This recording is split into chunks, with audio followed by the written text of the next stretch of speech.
I have a couple of quotes here from Winston Churchill that tells you what was really going through the minds of Europe in the years leading up to World War II. Quote, should Germany merchandise again, which means do business, should Germany merchandise again in the next 50 years, we have led this war, World War I, in vain.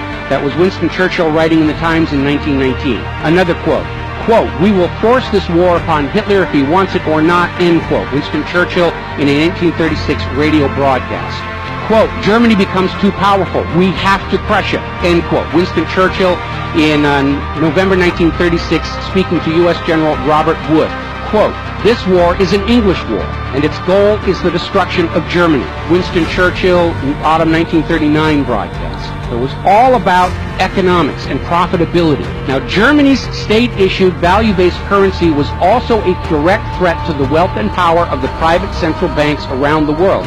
And as early as 1933, they started to organize a global boycott against Germany to strangle this upstart ruler who thought he could run his nation without a private central bank. Now, as had been the case in World War I, Great Britain and other nations threatened by Germany's economic power looked for an excuse to go to war. We could have, if we had intended so, prevented this war from breaking out without doing one shot, but we didn't want to. End quote. Winston Churchill to Harry Truman, March 1946. One more quote here. Quote, Germany's unforgivable crime before World War II was its attempt to loosen its economy out of the world trade system and to build up an independent exchange system from which the world finance couldn't profit anymore.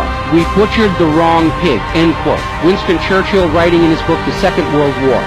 Franklin Delano Roosevelt, when he was trying to basically get the United States into the war against Nazi Germany to help out his good buddy Stalin, Roosevelt had the U.S. Navy attack German shipping in the North Atlantic, even though there was no state of war between Germany